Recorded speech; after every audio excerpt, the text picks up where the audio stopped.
Hola, ¿qué tal amigos? Mi nombre es Emilio, soy colaborador de este canal de Venezuela Colonial. Hoy tendremos un tema sumamente interesante que analizar. Se trata de la moneda circulante en la Capitanía General de Venezuela. Vamos a tener un invitado de honor. Se trata de Manuel Rojas Aponte. El señor Manuel Rojas Aponte es presidente de Nubis Subastas, vicepresidente de ASOVEN, que es la Asociación Venezolana de Numismática, y también es socio de Numismática Margarita Maracaibo, miembro de la numismática, la Asociación Numismática Española, y de Numiscol, que es la Fundación de Numismáticos Colombianos. Así que bueno, vamos a pasarle la invitación para que se nos una de una vez al live. Un momento.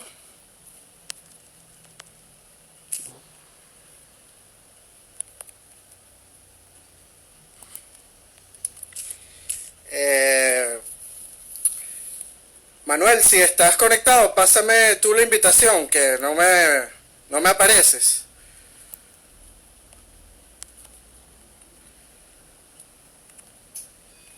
Ya me apareces. Un saludo a todos los seguidores que nos están viendo de todas partes del mundo. Veo gente de Chile conectada, por supuesto de Venezuela. Estamos esperando que nuestro invitado de honor se conecte. Ya lo tenemos al aire. Sí, buenas noches. No me conecta la PC, solamente el teléfono. Solamente el teléfono. Vale. Bueno, ya estás al aire. Perfecto. Saludos desde aquí, buenas noches en España, buenas tardes allá en Caracas, Venezuela. ¿Qué tal te encuentras? Saludos a todos, buenas tardes, gracias por la invitación, querido hermano Emilio.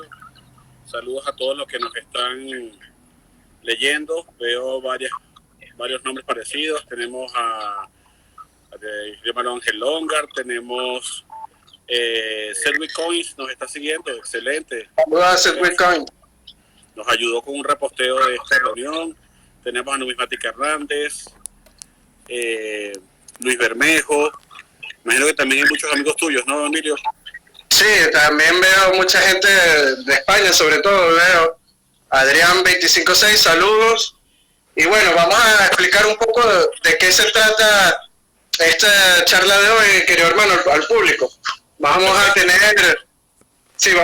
una introducción y presentación de mi parte al principio, muy corta, de que hablaré de lo que es el real español, que era la moneda que circulaba en el Imperio Español. Una vez terminada mi introducción, tú nos vas a pasar a explicar la moneda que circulaba en la Capitanía General de Venezuela.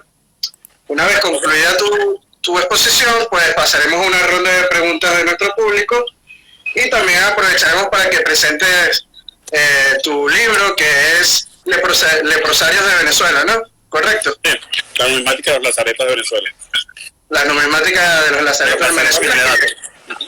Que lo pueden conseguir, creo que por eBay, y aquí en España lo tiene Tabler and Fau, si no me equivoco, ¿no? Correcto. Bueno, vamos entonces a iniciar mi presentación.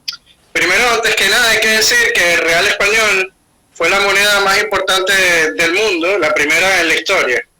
Esta moneda llegó a circular y tener una importancia de modo global. Fue la primera divisa mundial comparado con lo que es hoy en día el dólar norteamericano o en menor medida el euro. Entonces, esta moneda circuló inclusive desde Estados Unidos hasta China, inclusive las colonias británicas como Australia. También podemos decir que el real español llegó a China por el comercio de lo que fue el galeón de Manila. Y se comerciaba mucho con mercancías chinas como lo que es la porcelana, el té, las famosas manilas, que no son filipinas, son chinas, pero lo que pasa es que se comerciaba en el puerto de Manila, en Filipinas, entre otras cosas. De las monedas del real, las primeras que se acuñaron fueron las macuquinas, que las voy a mostrar por aquí, No sé si se puede apreciar bien la imagen. Esta es una macuquina de 8 reales. El real de 8 servía como referencia para la acuñación de monedas en otros países del eje comercial para la mayor parte del mundo descubierto y de indiscutible divisa a la hora de financiar la expansión mundial del occidente europeo. Tal vez fue su importancia que algunas monedas actuales como el dólar canadiense y estadounidense o el yuan chino, así como la mayor parte de las monedas hispanoaméricas y Filipinas están basadas en él. El signo del dólar estadounidense, que lo vemos aquí, proviene de estas monedas, de las que vemos aquí. Estas son las columnas de Hércules y vemos el signo del dólar, que es esta moneda que vemos acá. Si es un real de 8 hermano, que se ve invertida. Se ve invertida, disculpen. Es el real de 8 mexicano, que es el mismo que vemos acá en las columnas, el origen del signo del dólar. El dólar estadounidense pues se basa en el real español. Incluso hasta después de la independencia se llegó a utilizar como su primera moneda de curso legal. Inclusive en la bolsa de Nueva York las acciones se valoraban en octavos de dólar hasta 1997. Imagínense la importancia que tiene esta moneda. Hasta 1857 tuvo circulación legal en los Estados Unidos. También vemos el escudo de oro,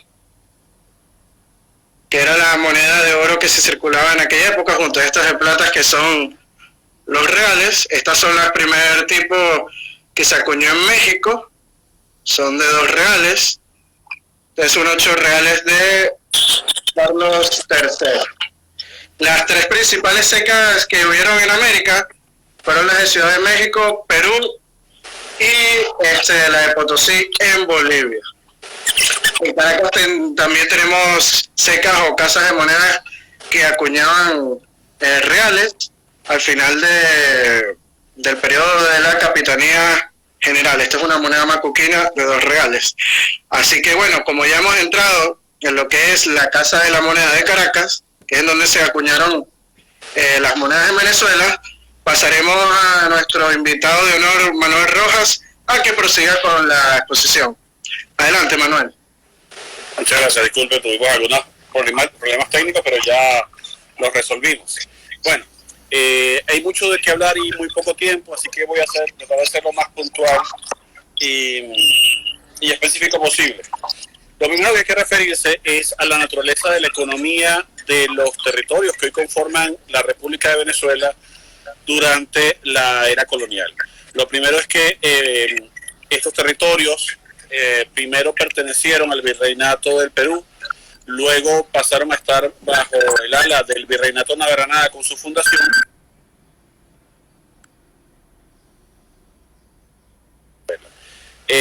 La importancia económica de Venezuela era muy poca para el esquema imperial español, y eso producía un problema. No había una producción importante de riquezas. El dinero que llegaba de otras latitudes, y de la misma forma que llegaba tendía a irse. Uno de los grandes problemas que vivió Venezuela, por llamarlo Venezuela, durante los años de la colonia, era la escasez de circulantes. Eso obligó a tomar algunas medidas, se recurrió al trueque, se recurrió a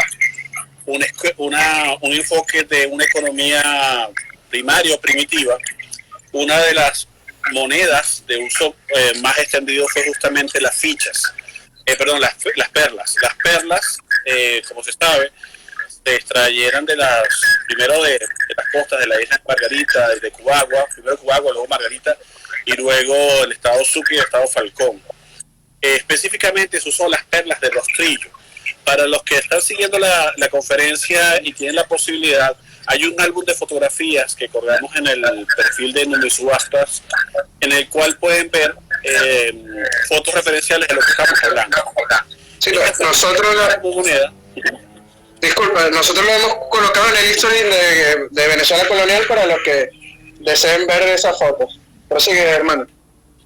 Perfecto. Entonces, esas perlas que se destinaban para la circulación eran llamadas perlas de rostrillo. Quiero aclarar que el término rostrillo ha sido muy mal manejado por algunos libros y algunas investigaciones, y se interpreta que se llamaba rostrillo porque la irregularidad de las perlas se interpretaba como un rostro. Eso lo he leído en un par de publicaciones, es totalmente falso.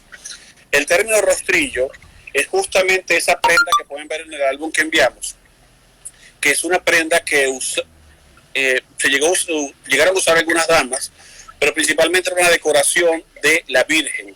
Era una prenda que cubría, dejaba un agujero para la cara, y alrededor estaba decorado de perlas y de joyas.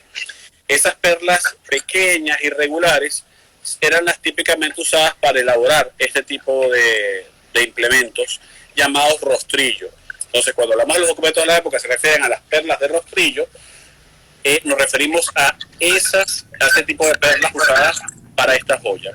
De todas formas, las personas que quieran más detalles sobre el circulante, la perla como circulante de Venezuela, pueden revisar el debate que se planteó en la última convención de Margarita. Están grabadas en el canal de YouTube, Numismática de Margarita. Pueden ver la conferencia presentada por mi persona y por Luis Roberto Ponte, en la cual hicimos un debate bastante intenso, pero muy bueno, sobre algunas lecturas de la numismática margariteña. Esto se mantuvo durante muchos años. El cacao llegó a usarse como moneda, incluso parte de la contabilidad, por decirlo de alguna manera, de la dote que se entrega con el matrimonio del libertador, está contabilizada en fanegas de cacao. Ya estamos hablando de principios del siglo XIX y todavía está la costumbre de contar la riqueza en cacao. Sí, por la escasez del circulante. Exactamente. El problema es que el circulante, como lo digo, se iba. Era difícil que permaneciera en el país. Eso se resuelve a medias en 1777 con la fundación de la Compañía Guipuzcoana, que importa monedas macoquinas. Si vemos la foto del álbum, se van a fijar que son unas monedas irregulares. Son monedas que ya no estaban circulando en las principales provincias de América. ¿Por qué? Porque a partir de 1733 habían sido sustituidas progresivamente por monedas redondas o monedas de cordoncillo. El problema de estas monedas es que son, como las vemos, muy irregulares. Y al ser irregulares era muy sencillo para alguien poder cortar un pedazo, poder limar un pedazo de la plata, quedárselo y volver a pagar con la misma moneda. Por eso es que se iba reduciendo el peso. Este tipo de dinero fue el que circuló principalmente en Venezuela. Aquí quisiera hacer otra precisión. En muchos trabajos numismáticos, muchos libros numismáticos, se refiere a que el circulante venezolano estaba compuesto por macuquinas de México, Lima y Potosí. Basándonos en la experiencia de lo que aparece en los tesoros o en los entierros que se consiguen en Venezuela, podemos afirmar lo siguiente. La presencia de macuquinas mexicanas en Venezuela fue muy baja, por no decir casi inexistente. No vamos a decir eso, sí hay se ven algunas piezas, pero fue muy baja. Principalmente lo que se ve en ese tipo de hallazgos son macuquinas de Potosí y en un segundo lugar macuquinas de Lima, la ceca de Lima. Entonces, nosotros podemos estimar que la mayor parte o casi la totalidad del circulante venezolano durante los últimos años de la era colonial estaba compuesta por macuquinas, principalmente de Potosí y en segundo lugar de Lima. Y marginalmente macuquinas mexicanas y macuquinas de Nuevo Reino. Esto produjo problemas. ¿Por qué? Porque no había cómo dar cambio. No solamente era el asunto de que estas monedas se recortaban y perdían peso, sino que no había cómo dar el cambio a la persona que compraba algo. Supongamos que alguien tenía que comprar un real y medio de papelón, de panela, ¿quién o de qué forma se le daba el vuelto de medio real? Las macuquinas de medio real no son tan frecuentes, Y se complica aún más si hablamos de dar un vuelto de cuarto real o de octavo real, porque no había macoquinas de esos valores prácticamente. Las de cuarto real hace muchos años que no se acuñaban y las de octavo real nunca se acuñaron oficialmente. Entonces, los comerciantes, los llamados pulperos, empiezan a emitir señas para poder dar el cambio. El problema es que esa seña solamente tiene valor para ese comerciante en particular. Es por eso que existe una presión ante el Cabildo de Caracas para poder resolver el problema. Y se da el origen de la Casa de Moneda de Caracas en 1802 y se acuñan las primeras monedas de Venezuela, que también pueden ver la foto en la presentación que hicimos. Es importante recalcar que legalmente no son monedas. ¿Por qué? Porque el Cabildo de Caracas no tenía la potestad real de acuñar monedas. Es por eso que los documentos de la fecha la refieren como señas de uso común para los pulperos. Sin embargo, en su uso y en la tradición numismática las llamamos monedas, a pesar de que legalmente no sea así. Antes de eso, había habido un intento muy interesante en el cual se involucró hasta el mismo rey para poder resolver el problema del circulante en la Capitanía General de Venezuela. Insisto, el problema es que las monedas se las llevaban.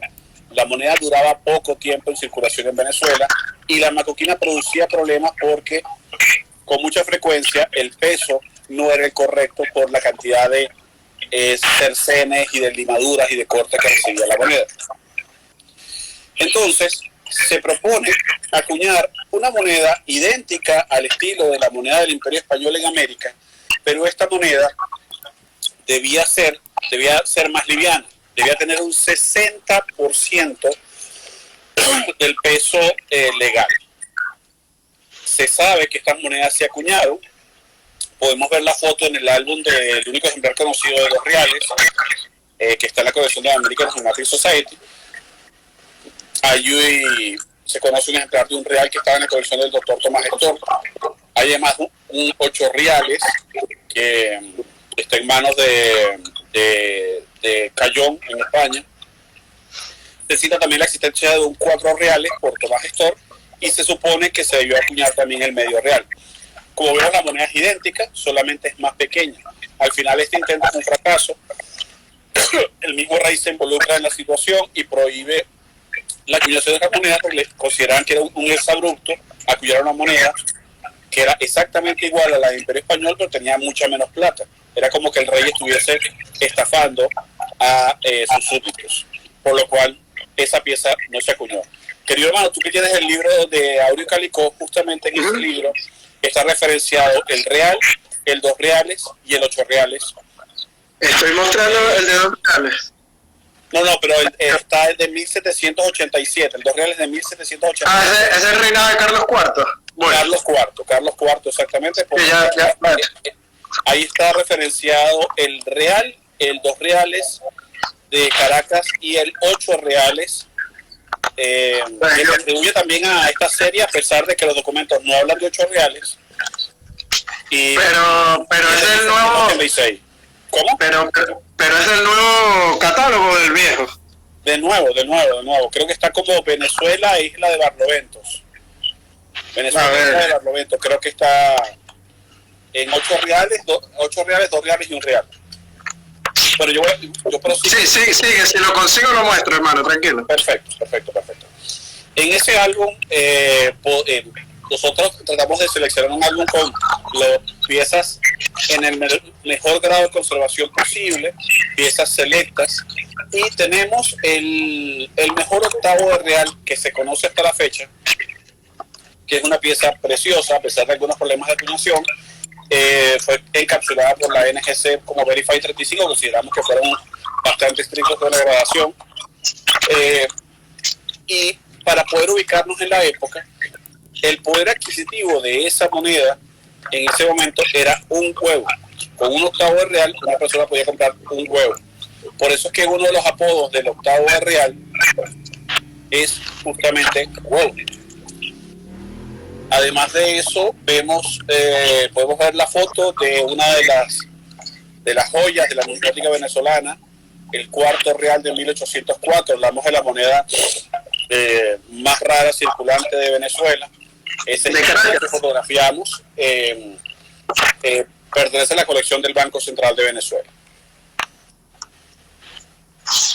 Como sabemos, a partir de 1810 se inician una cantidad de procesos históricos. En esta conferencia no vamos a hablar de las acuñaciones realizadas por los republicanos, vamos a hablar únicamente de las acuñaciones realizadas por los realistas por una cuestión de tiempo.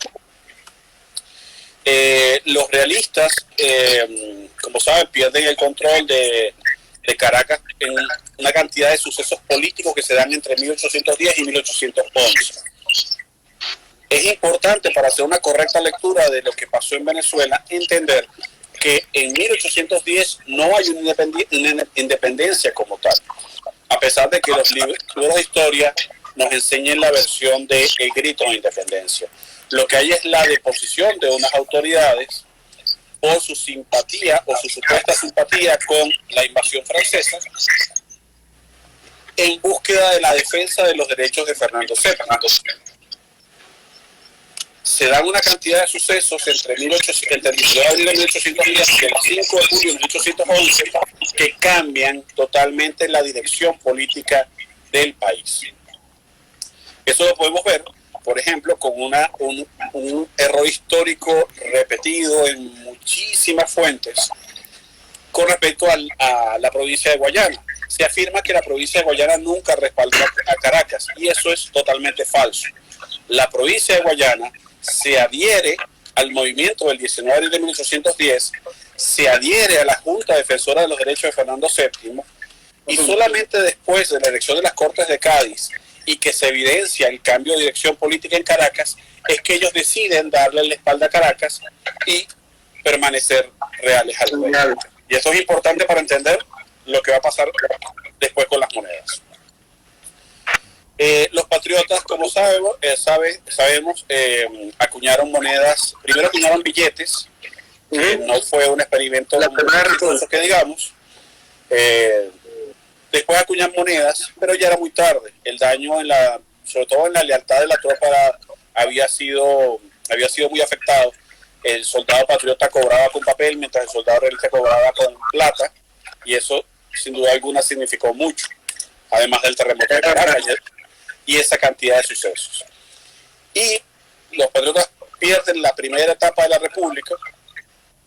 Uso esta expresión, disculpen la pausa, después de una conversación con Andrés Cortázar, el presidente de Lumiscol, refiriéndonos a unos documentos del Libertador, en el cual el Libertador siempre se refería no como la primera, segunda y tercera república, sino la primera etapa de la república, segunda etapa de la república y tercera etapa de la república, para entender que es una sola república las tres. Entonces, por eso hablo de la primera etapa de la república. La primera etapa de la república cae en manos de Monteverde, y justamente se da lo que es para mí una de las piezas más interesantes de la numismática venezolana. Monteverde llega y logra incautar una importante cantidad de moneda acuñada por los patriotas, importante cantidad en moneda de plata. Hablamos se dice de reales, pero mayoritariamente medios reales.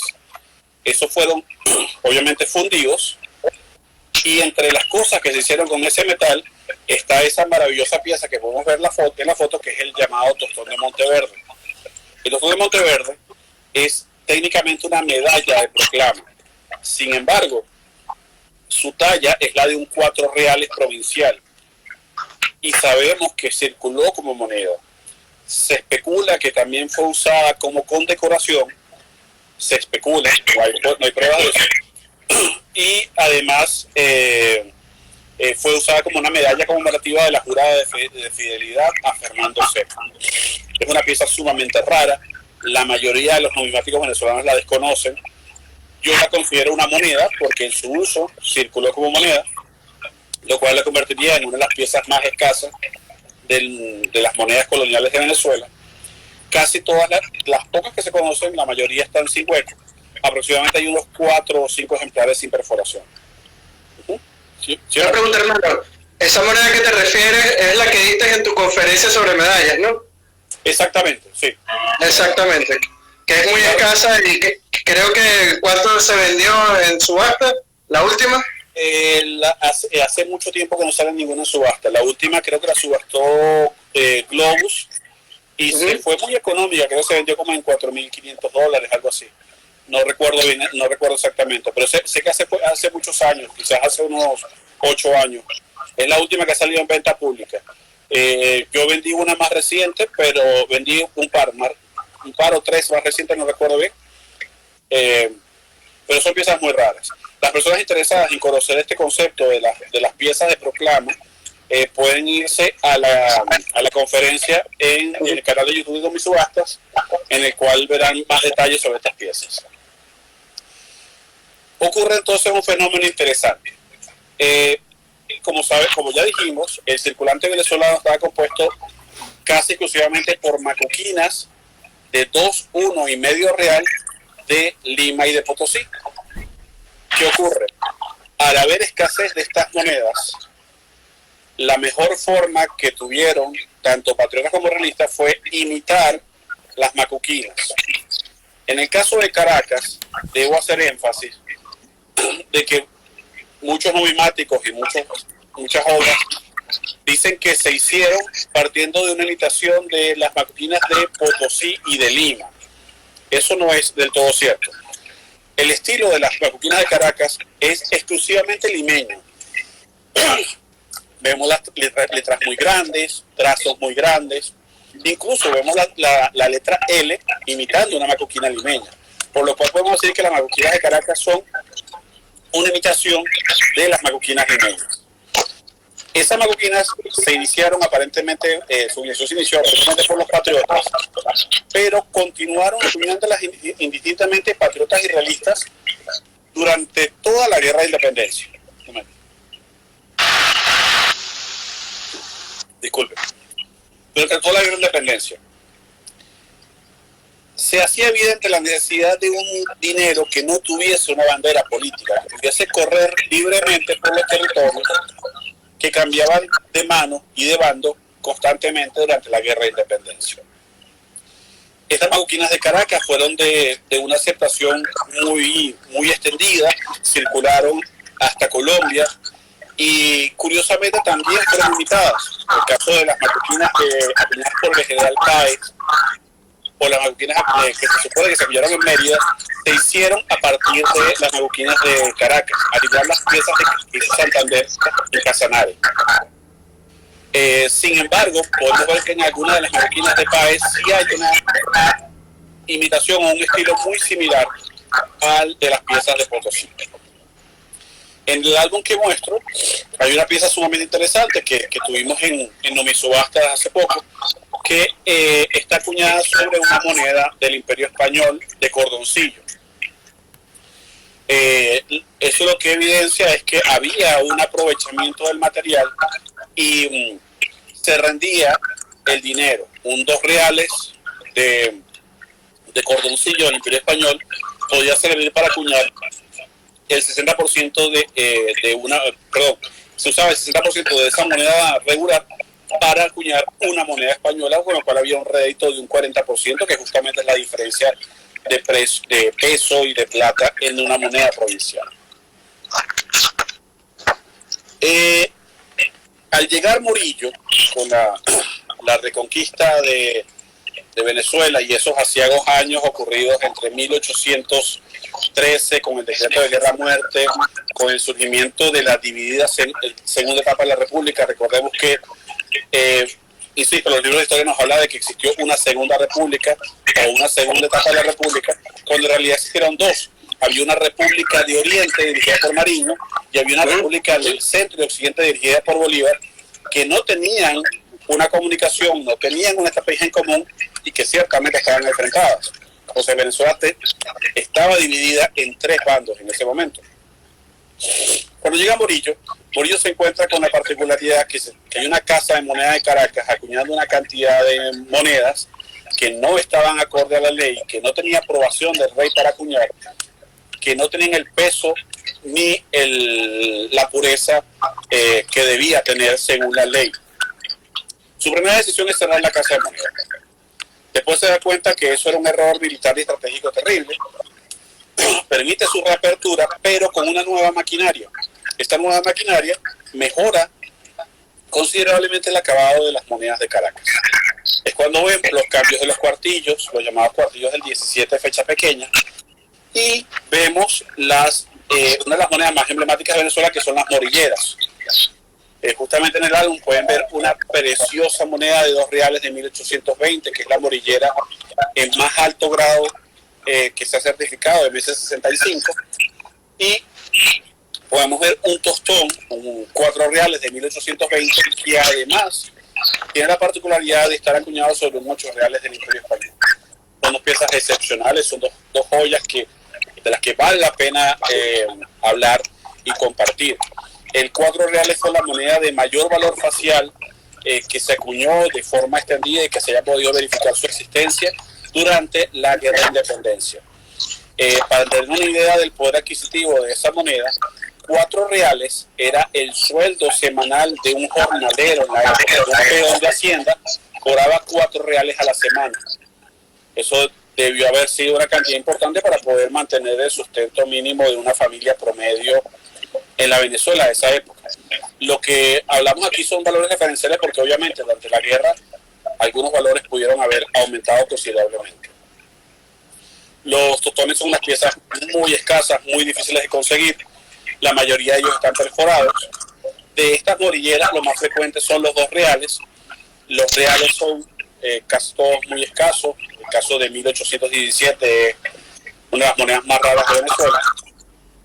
Y los tostones, como ya dije, son bastante difíciles de conseguir, sobre todo en alto grado de conservación. Pero ¿qué pasaba en el resto de Venezuela durante la Guerra de Independencia? Como le dijimos en esta conferencia, no vamos a hablar de las monedas republicanas o patriotas, porque el tiempo no nos da para eso. Pero podemos hablar de las otras sectas realistas que estaban, que aparentemente trabajaron durante esos años. La de una producción más abundante, más regular y más conocida es la ceca de emergencia, la ceca occidental de Guayana o de la ciudad de Angostura. En 1813 existe una autorización real para acuñar moneda de cobre. Antes de eso, desde los primeros años del Imperio Español, cuando se acuñaron las primeras monedas de cobre y de vellón, incluso algunas acuñadas en Europa para importarse a Venezuela, se había prohibido la acuñación de cobre en América. A pesar de la emisión de unos placos mexicanos a finales del siglo XVIII, esos son los únicos casos que conocemos de cobre acuñado dentro de esos años. En 1813 se autoriza la acuñación de cobre y es cuando vemos un boom de monedas de cobre realistas en toda América. Hablamos desde México hasta Perú.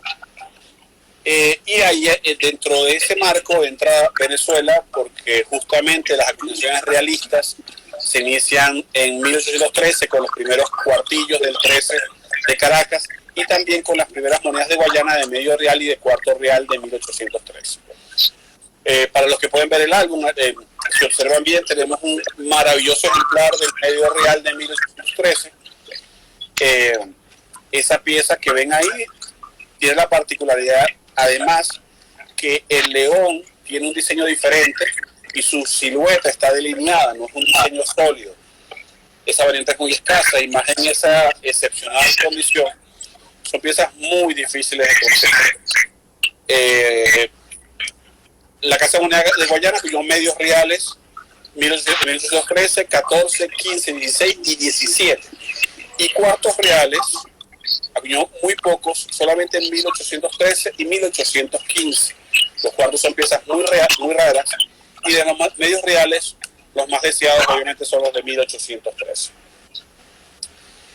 Caso similar ocurrió con Maracaibo. Maracaibo estuvo en esta situación de guerra, en algunos momentos hasta bloqueada, de contacto con otras localidades. Circuló la moneda de cobre o la moneda de plata baja acuñada por el virrey Montalvo en Maracaibo, sabemos de eso, y algunas emisiones anteriores. Pero esto no fue suficiente. Lo primero que se hace es acuñar una cantidad de monedas de cobre que no tuvieron la aceptación popular. No pudimos agregar la foto del álbum porque Instagram solo nos permite 10 fotos, pero una pieza muy famosa que tiene un busto de Fernando VII espantoso, muy tosco, que también se atribuye a Santa Marta, con una cifra de 1 medio en el reverso. Y hay otro que tiene un busto un poco más elaborado, con una gran letra M y debajo la fecha 1813. Esa es mucho más rara, se conocen muy pocos ejemplares. Y ocurre algo muy curioso. La mayoría de los ejemplares conocidos de la pieza de la M fueron reacuñados en Santo Domingo. Las monedas del cuarto SD sin fecha de Santo Domingo de emergencia, algunas de ellas están acuñadas sobre esta pieza. Es algo muy misterioso, las piezas sin reacuñar son muy pocas las conocidas, la mayoría están reacuñadas, como digo, en Santo Domingo. Como insisto, estas monedas no fueron aceptadas y la obligación fue hacer una segunda emisión ya de macoquinas de plata de 2 reales. Las primeras son de fechas fantasiosas, después proceden a poner fechas reales de 1813 y 1814. La pieza que muestra es la macoquina de Maracaibo, de mayor, que se ha subastado en mayor precio en subasta pública, y justamente es la de la última fecha, 1814, una de las más escasas. Hasta aquí este pequeño periplo sobre la numismática colonial venezolana. Creo que podríamos dar lugar a las preguntas o a los complementos de lo que puedas plantear, Emilio, o qué otra cosa quiere recuperar el tema. Sí, quería preguntarte, Manuel, ¿cuál es la moneda que se ha subastado venezolana más costosa de esta época de la Capitanía General, incluyendo la independencia? ¿Y en qué casa de subasta estuvo? En venta pública, Heritage subastó un real de 1817, muy lindo, si no recuerdo, voy a tratar de abrir la página acá porque no recuerdo el grado, que se vendió con comisión en $88,000. En cuanto a venta pública, es la moneda colonial más costosa que se haya vendido. Sin embargo, tenemos casi la seguridad de que en venta privada se ha vendido piezas por encima de ese precio. Ok. Bueno, Luis Joan 15 está preguntando el libro, por favor, para ver la carátula. Bueno, la carátula ya te la pongo, Luis. Es el catálogo de Aureo Calicó de moneda española. Salió este año, es muy económico para los precios que suelen tener estos catálogos. Cuesta alrededor de unos 70 euros. Lo puedes conseguir por internet, en la página de Aureo Calicó. Es muy recomendado, es muy completo y tiene bastantes piezas de todos los países de Hispanoamérica y de España. Otra pregunta del público, a ver si no paso yo y te hago otra pregunta, Manuel. Yo estoy buscando la imagen. La pieza que me estás preguntando mientras vamos viendo. Sí, pregunta historia replente. ¿Por qué las perforaban? Bueno, se perforaban porque mucha gente las utilizaba como joyas. Por ejemplo, déjame mostrar una moneda de 2 reales que tengo aquí de Caracas. Está perforada en la parte superior. Mucha gente le colocaba una especie de cuero para colgárselas, y en aquella época pues, se montaba en caballo y se solían perder muchas. Entonces una forma de asegurarse de que no se perdieran estas monedas pues era colgándoselas en piezas de cuero. Inclusive en Bolivia se han conseguido con aros de plata incrustados, monedas macoquinas. No solamente eso, sino que también después de que estas monedas dejaron de ser circulante común, por el mismo diseño hacía que muchas personas las quisieran usar como dije o como adorno. Entonces sí, muchos de los agujeros ni siquiera son de época, sino son muy posteriores, justamente por lo llamativo del diseño de las morilleras. Sí, y sabes que se han conseguido piezas macuquinas, fotos de finales del siglo XIX en los indígenas de Indonesia. Hace poco vi una foto de los indígenas de Indonesia con un montón de macuquinas colgadas y perforadas, bueno, no solo macuquinas, piezas de cordoncillo también se colocaban como, era una forma como de ostentación, de demostrar cuánto dinero poseían, era el dólar de la época. El dólar de la época. El dólar de la época, correcto. Vamos a... Es el real de 1817 encapsulado a un 53. $88.125 con la comisión del subastador. Es la moneda colonial que se ha vendido en mayor precio en venta pública hasta la fecha. Imagínate. Vamos a ver otra pregunta. Aquí dice, ¿la seca de Potosí son económicos aquí en Chile? Me imagino que habrá más cantidad por la cercanía de Potosí, pero yo creo que el comercio internacional pues es el mismo, ¿no crees tú, Manuel? Sí, o sea, las piezas de Potosí son de las más frecuentes que se ven en el monetario numismático de cualquier coleccionista americano. Si hablamos de hallazgos, no solamente en Venezuela, sino en el resto del mundo, casi siempre está compuesto en su mayor parte por macuquinas de Potosí. Sí, correcto. Y también hay que señalar que la Casa de la Moneda de México era la casa de moneda que más producía monedas en el mundo. En un año llegaba a producir más monedas que todas las casas de moneda de Europa juntas, imagínate. Y claro, y Potosí, sabes que también tenía la mina de plata más grande del mundo, por eso también producían bastante cantidad de estas monedas. A ver, vamos a ver otra pregunta de nuestro público.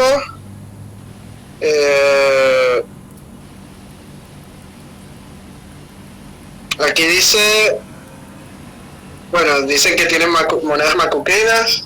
Me alegra que haya bastante gente coleccionista en nuestra cuenta.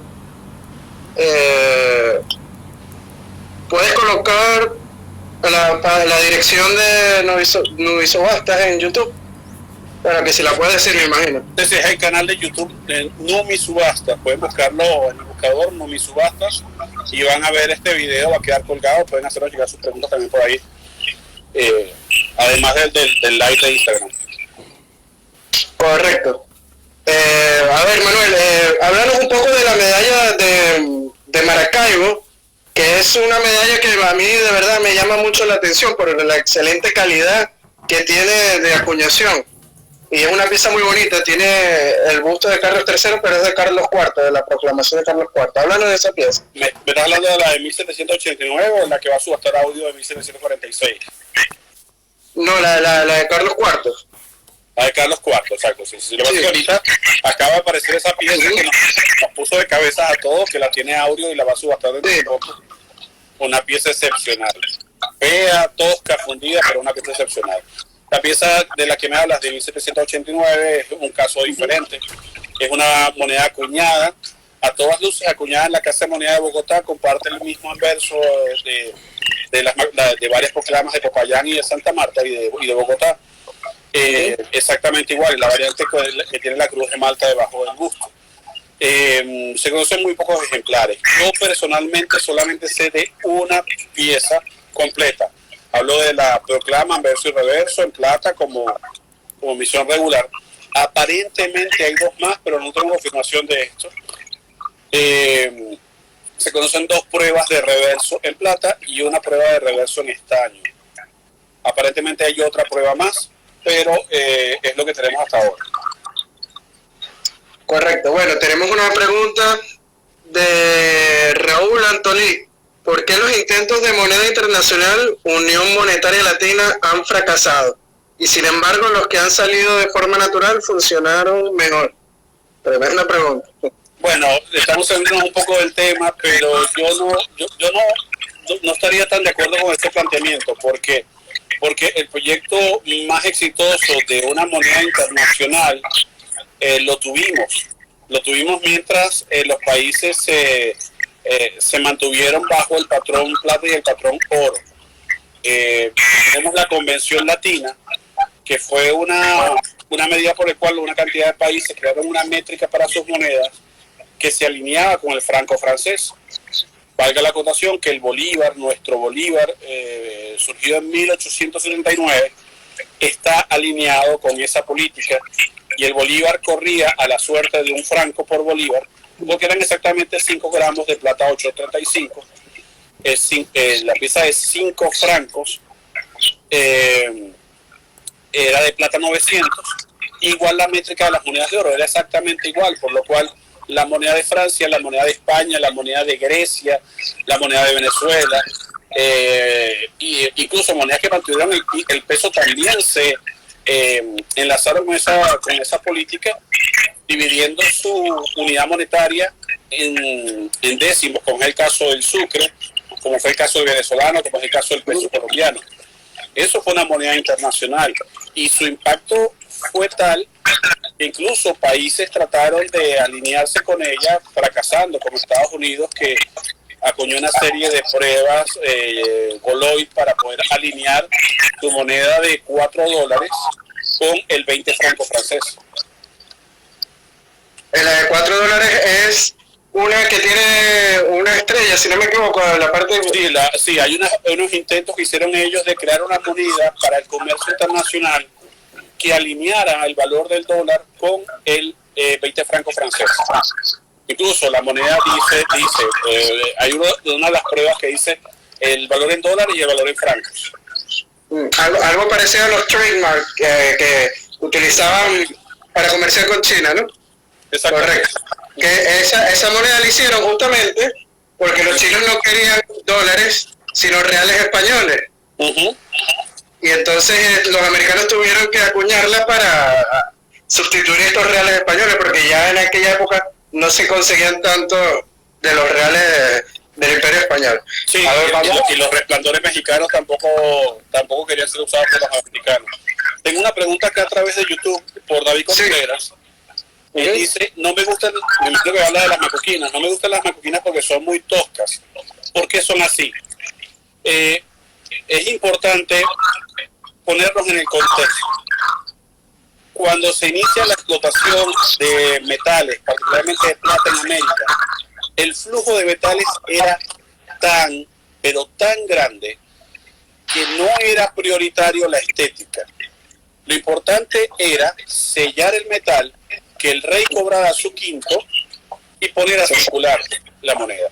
Cuando hablaba de que el rey cobrara su quinto, es que si un particular llevaba una cantidad de metal para comprarse la casa de la moneda,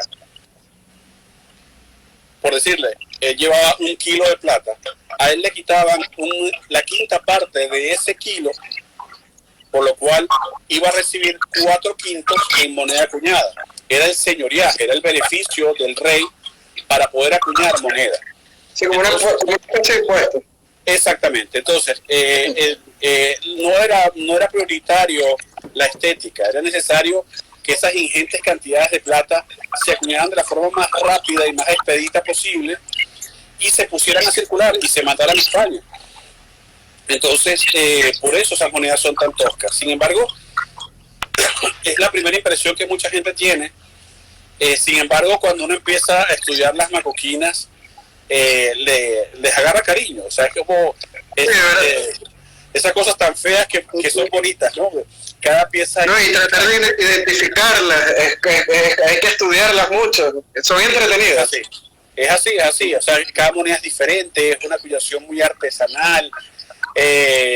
A pesar de lo que muchos dicen, sí hay patrones, sí hay cóspeles uniformes, hay cóspeles que mantienen su forma en algunos años. Y hay troqueles que se logran identificar. Entonces es un estudio apasionante. Yo he logrado manejar algunos lotes importantes de macoquinas, tengo amigos, puedo mencionar por lo menos a Luis Roberto Ponte, que tiene una de las mejores colecciones de macoquinas de Lima Potosí a la fecha, y es un apasionado de esas piezas. Entonces no, es como todo, creo que hay para todos los gustos. Sí, exacto. De hecho, yo de hace 3 años para acá es que vengo coleccionando este tipo de monedas, porque antes estéticamente me llamaba la atención, pero ya les tengo un cariño que bueno, ya viste que tengo unas cuantas piezas, una de 8, una de 2. Pero bueno. Es un gusto adquirido, o sea, el gusto por las agujinas es un gusto adquirido. Estas monedas están llenas de misterio. Cuando hablamos de las monedas de los piratas, de las monedas de barra y de cruz, o cabo de barra, como les dicen, tienen muchos apodos. Esto ha hecho que también haya muchas réplicas que se le venden a los turistas de piezas de ningún tipo de valor. Lo importante es, bueno, es comprarlas con numismáticos serios que puedan garantizar su autenticidad. Lo interesante es que son piezas que se adquieren a muy buenos precios, incluso en buenos estados de conservación. Ahora se está viendo un cambio en el mercado y están empezando a subir de valor, particularmente los 8 reales. Sí, por la demanda que tienen. Sí. Son monedas que últimamente ha subido mucho la demanda. Los piratas le llamaban a los reales de 8 piece of 8, pieza de 8. Pieza de 8, exactamente. Es el nombre que le daban los piratas a las monedas de 8 reales. Que en el Pirata del Caribe, en la película, podemos ver varios de estas monedas. Otra pregunta, Manuel. L fue mayor 98 pregunta. ¿Los cuartillos de Caracas eran muy falsificados? Mira, las falsificaciones de cuartillos de Caracas son muy raras. Yo he tenido algunas, son muy interesantes, obviamente de mucha ingenuidad en su labor, pero son escasas. No hubo una falsificación extensiva de estas piezas. Se ve más la falsificación de moneda macuquina caraqueña y de morillera caraqueña, que aquí es una cuestión importante que se me estaba yendo. Hay muchas morilleras que se clasifican como falsas y no son falsas. Particularmente hay un tipo de 1819 que no es de plata, es de alpaca, que yo me remito a un documento que existe, que está citado por Mercedes Carlota de Pardo en su libro Monedas de Venezuela, en la cual Morillo le plantea al rey su molestia porque los patriotas estaban falsificando la moneda caraqueña en Birmingham. Entonces, no hablamos propiamente de falsificaciones como la conocemos nosotros actualmente. Hablamos aparentemente de una emisión de emergencia. Los patriotas acuñaron una imitación de la morillera realista caraqueña en Birmingham, en Inglaterra, para pagar a la tropa. Entonces, no es una falsificación, es una moneda de emergencia. Y muchas piezas clasificadas como falsas no son falsas, son monedas de guerra, son monedas de emergencia, son monedas emitidas en penurias. Durante mucho tiempo las macuquinas de Caracas están clasificadas como falsificaciones de Lima. Y lo mismo podemos decir con las de Maracaibo, con las de Barinas. Entonces hay con los chipichipes, exacto, hay que estudiar esto con más calma. Lo mismo con Santa Marta, Cartagena y Casanare.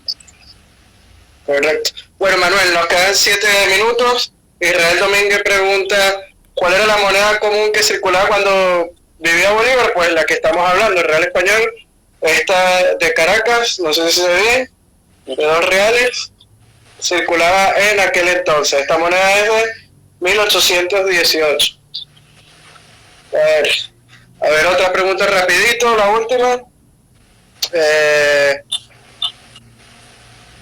Preguntan, ¿qué recomendaciones dan a los que se inician en la numismática? Para ti, Manuel. Lo primero, invertir en libros, primero que en monedas. Hay un libro, el libro de monedas de Venezuela, Tomás Gestor, el libro blanco, es el libro más básico. Ese es importante. Ese es el para iniciar, Mercedes Carlota de Pardo. Está el libro Capitanía General de Venezuela, que tiene que ver mucho con lo que hemos hablado hoy, que es un libro un poco más complejo. Todo lo que viene de la pluma de Tomás Gestor es recomendable. También depende de qué quiera especializarse. Hay muchos blogs, hay muchas páginas en internet. Nosotros en Nomisubasta tenemos avalúos gratis. Cualquier persona puede escribirnos a nuestras redes sociales y nosotros hacemos avalúos totalmente gratis. Asesoramos a coleccionistas de forma totalmente gratuita.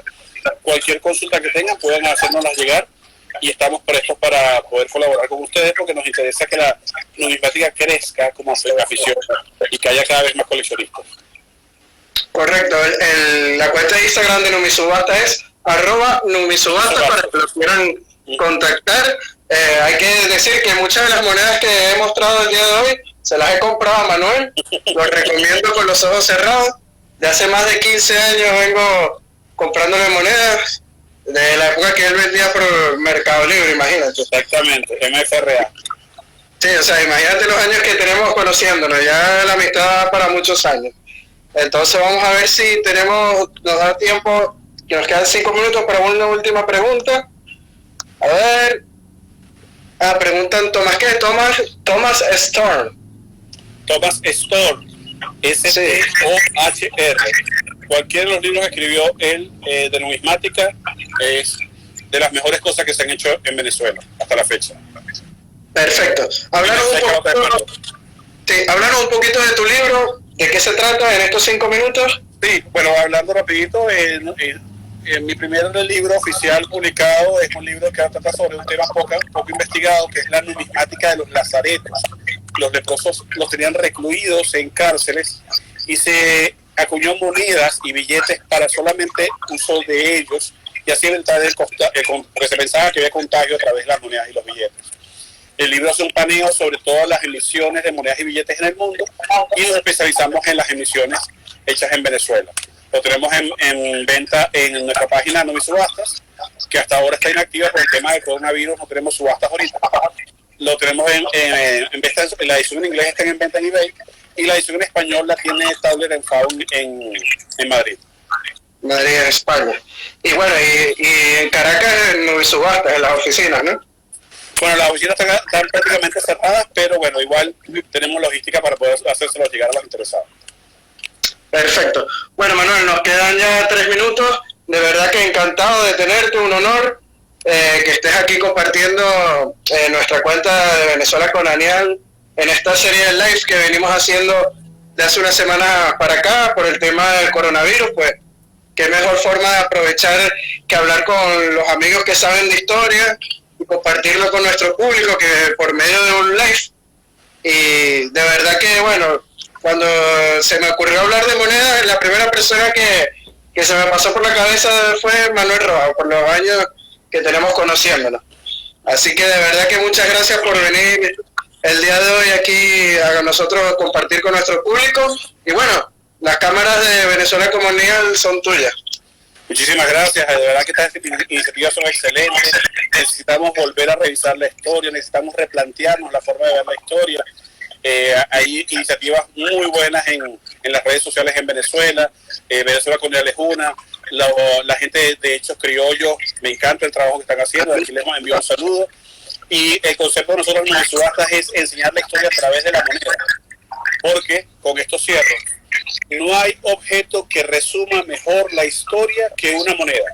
En moneda vemos cultura, historia, arte, política, poder, simbología, cosmovisión. Vemos la forma como el hombre ve el mundo, porque nada es más importante para el hombre del mundo que el dinero. Entonces va a concentrar ahí toda su visión del mundo. Y es impresionante lo que una moneda puede decir. Esperemos poder repetir la experiencia, quizás podemos hacer una nueva conferencia sobre las emisiones insurgentes o poder especializarnos sobre alguno de esos temas. Háganos llegar sus recomendaciones, envíenos mensajes privados o comentarios acá, qué quieren saber, qué quieren que planteemos, qué quieren que estudiemos, y estamos prestos. También estamos prestos a colaborar con otras páginas. Lo importante es poder aumentar el conocimiento de nuestra identidad histórica. Bueno, muchísimas gracias por tus palabras, Manuel. Como siempre, tienes las puertas abiertas de Venezuela Colonial cuando quieras, para volver próximamente a hacer un live. Y bueno, espero que esté todo muy bien por Caracas y que te cuides mucho con lo del COVID. Encerrado. Eso, así estamos aquí. Bueno, hermano, te mando un fuerte abrazo fraternal y hasta la próxima. Así, hermano, cuídense mucho. Cuídense mucho. Saludos a la gente que nos están viendo. Y bueno, esto fue Venezuela Colonial. Hasta que el próximo live, el próximo viernes. Nos vemos. Hasta luego. Chao.